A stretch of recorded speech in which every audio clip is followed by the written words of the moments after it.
Hi friends, this is Sumathi Ravichandran. Hope all are fine. It's my pleasure and privilege to introduce Professor Stephen Patrick Rule. Professor Stephen Patrick Rule is an eminent geographer and research director. Currently he is working as Human Sciences Research Council, Cape Town, South Africa. He got degrees in political and population geography from University of Witwatersrand. He published many peer-reviewed journals, books and book articles about migration and different aspects of geography. In this video, Professor Stephen Rule will provide plenty of information about the South Africa's political system, migration pattern and population. Friends, South Africa is a beautiful country which is located in the southern tip of the African continent. South Africa has beautiful beaches, beautiful cliffs, mountains, rivers and different natural vegetations. Friends, this video will provide valuable information about the South Africa. Keep watching and enjoy this video.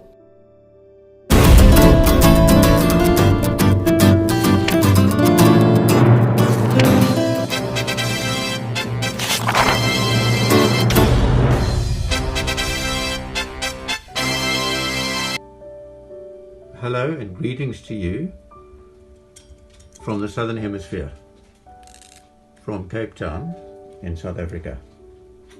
My name is Stephen and it's great to be talking to you from South Africa. We have a very strict lockdown schedule here because of the virus. That's why I'm wearing a mask, customized for South African purposes. But I'm going to take the mask off so that you can see me more clearly, and there's no chance of infection via video.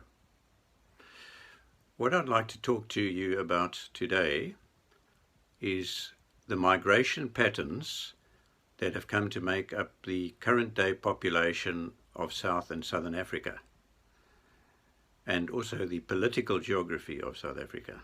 South Africa is situated at the southern tip of Africa, with neighbouring states Namibia, Botswana, Zimbabwe, Mozambique, as well as the small countries of Lesotho and Eswatini, formerly Swaziland. South Africa comprises 9 provinces, as you can see here.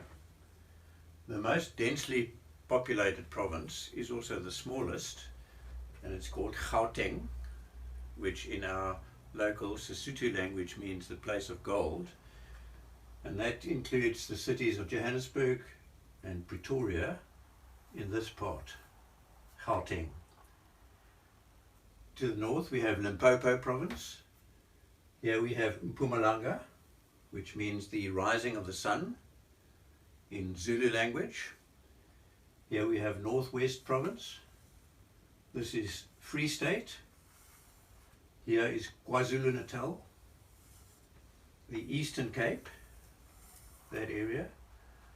The Western Cape, over here. And I live here in Cape Town, near the southwestern tip.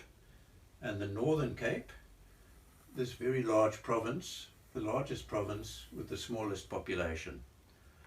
Those are the 9 provinces of South Africa.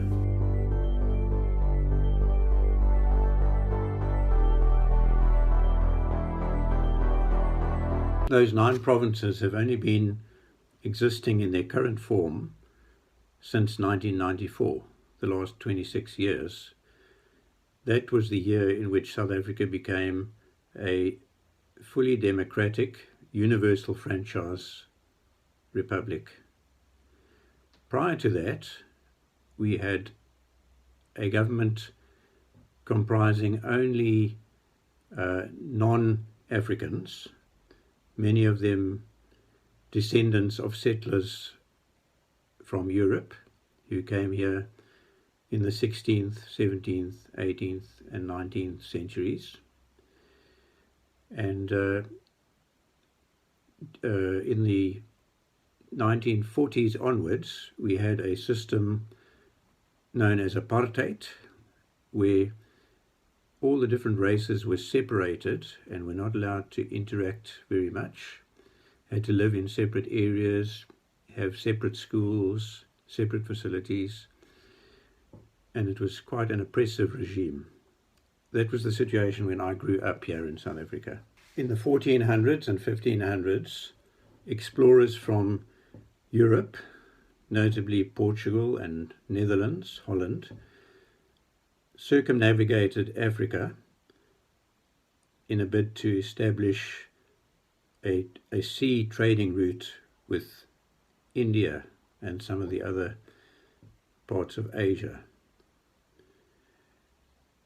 But it was only in 1652 that the first permanent European settlement was established in what is now Cape Town. Settlers came from the Dutch East India Company and established a settlement in 1652, a Dutch-speaking settlement, and immediately some conflicts began with the pre-existing local residents of the Cape area, the Khoisan people. Here's an early map of the southwestern tip of Africa. This was designed and drawn before all the modern map-making technology was established, obviously. So the shape of the coast is pretty inaccurate. However, you can see on the southwestern side what is known as False Bay, and to the north of that Table Bay, and the Cape Peninsula running north-south on the southwest tip there. You can also see the names of some of the Khoisan groups who were living in this part of the world when those first Dutch settlers arrived here in the mid-1600s. In the late 1600s, 1688, a further group of European settlers arrived at the Cape from France, the French Huguenots. They had been persecuted in France by opposing religious groups, and they came and found freedom and settled in South Africa. And many of the French-speaking original inhabitants established the wine industry here in the Cape. Later on, in the 17 and 1800s, settlers from other parts of Europe arrived, Germany and Sweden, and then later Britain, England and Scotland. And in the late 1700s, Britain got nervous about the dominance of France and came and took over the Cape from the Dutch settlers, and from around about 1800 it became a British colony, the Cape Colony. There was much contestation and war between the British settlers and the Dutch and French settlers, so many of the Dutch settlers moved northwards to establish the Transvaal or South African Republic in the northeastern section of this map, and the Orange Free State in the middle. But they were still surrounded in the south by the British Cape Colony, the British Protectorate of Bechuanaland, which is current-day Botswana, and Natal, the colony of Natal on the east coast. There was also much conflict and war and friction between the Dutch settlers, the British settlers, and local tribes, the powerful Zulu tribe, the Xhosa, and the Sotho, and Tswana. So there was quite a vivid history of conflict between all the different components of the population of South Africa right throughout the centuries. After the war between the British and the Dutch, known as the Boere, there was a settlement, and the two Dutch colonies, the Free State and the Transvaal, joined up with the Cape Colony and with Natal to form the Union of South Africa in 1910. However, in the Union of South Africa, it was predominantly only white males who were allowed to vote, who were allowed to participate in the national government. There was some tribal rule amongst the different African groups across South Africa, but with limited powers. Gradually, the franchise was extended to white women, and only much later, in the 1980s, franchise was extended to the indigenous Khoisan and coloured population, who had mixed ancestry of European and African. And eventually, in 1994, full democracy was established. Nelson Mandela was elected as the president of the country, and as I said earlier, the current political structure of the country was established, the current 9 provinces of South Africa.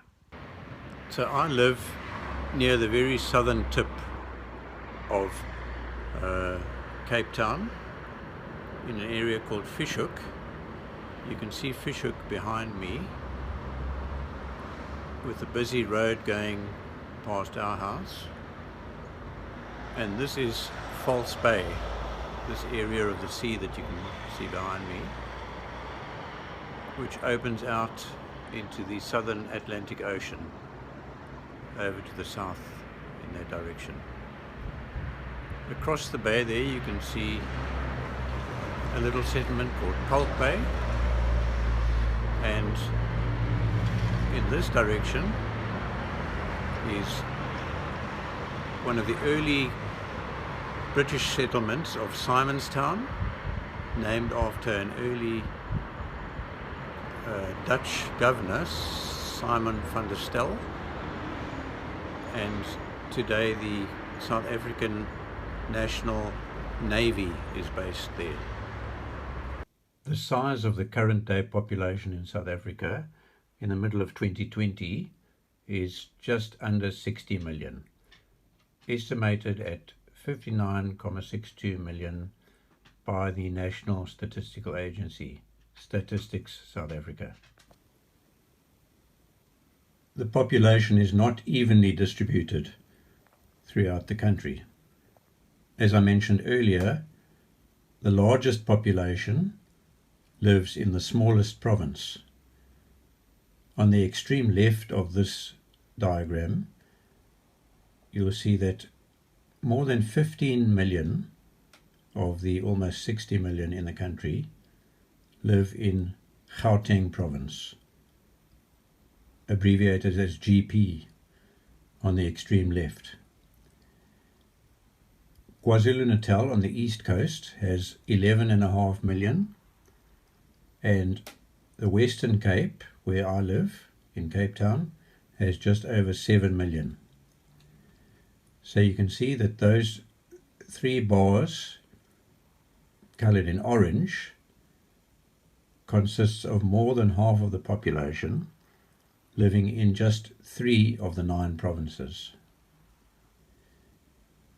The other provinces make up the other half of the population, continuing with the Eastern Cape, 6.7 million, Limpopo province, abbreviated there as LP, 5.8 million, Mpumalanga, MP, as I said to you, meaning the rising of the sun on the eastern side of the country, that is 4.7 million, Northwest province 4.1 million, Free State in the centre of the country, 2.9, almost 3 million. And Northern Cape, the vast province on the western side of the country, just over 1 million. Why is that Northern Cape so sparsely populated? Well, it is purely because of the climate. It is very hot and arid, and not much can be done there agriculturally, hence a low population, low rainfall, and overall not very much going on. Some mining, some sheep farming, and recently established square kilometre array, a whole area in the middle of the remote Northern Cape where astronomic research is conducted, or will be conducted increasingly, because of the clear skies in that part of the country. More than 60% of the population is aged less than 35 years old. On the left-hand side of this diagram, you'll see that 28, almost 29% are children aged 14 or less, and then just over a third are young people between 15 and 34 years.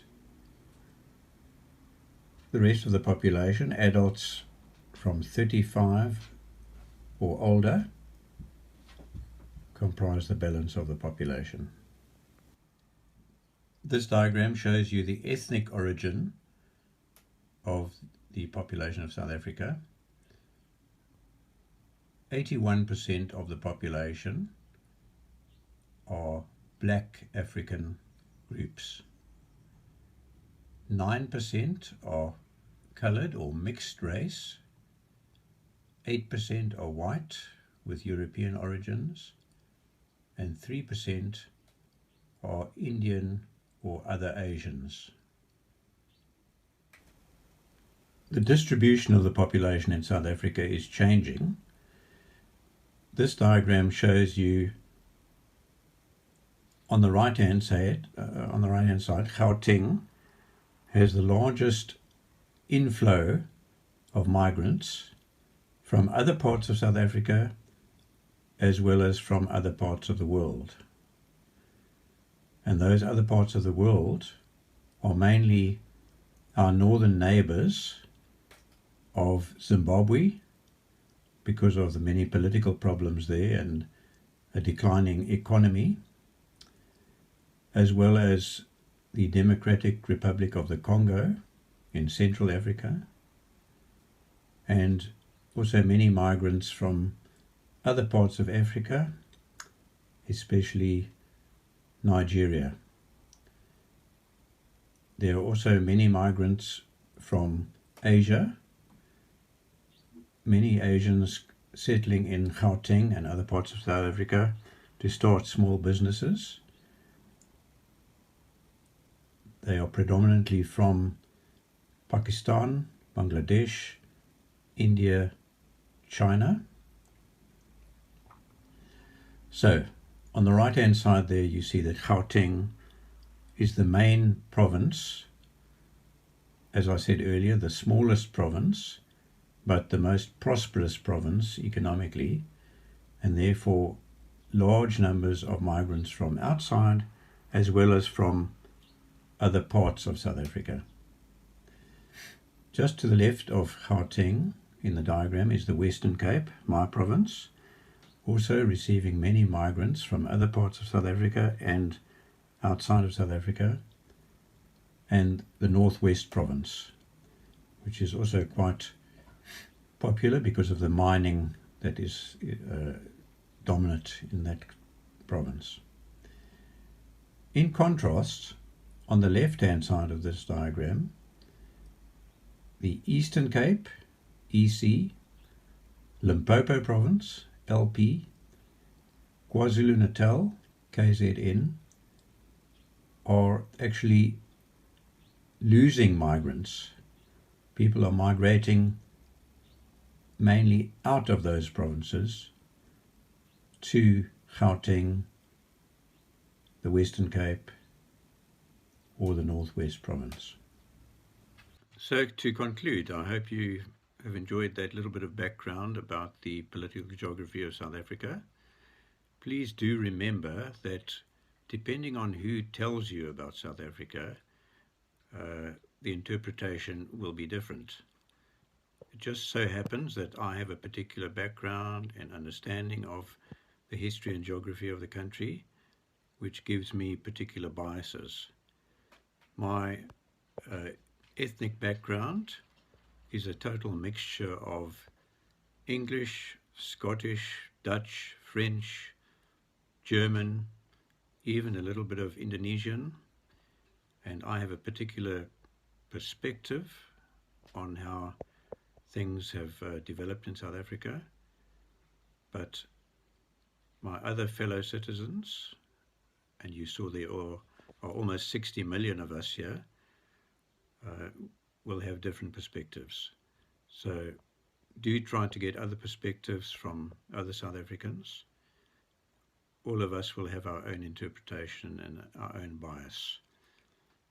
Total objectivity is not really possible. I think you'll probably find a similar variation of interpretations about Indian geography and history.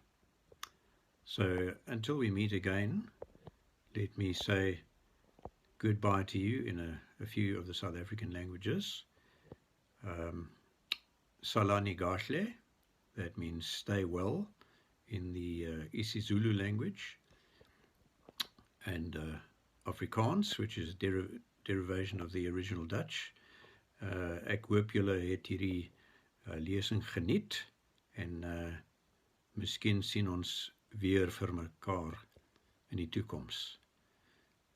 Goodbye and thank you for watching this video. Friends, I hope you enjoyed this video. Professor Stephen Patrick Rule provided valuable information about South Africa and South African migration pattern. So if you are a new visitor, kindly subscribe, like and comment. Your valuable comments will enrich us and encourage us.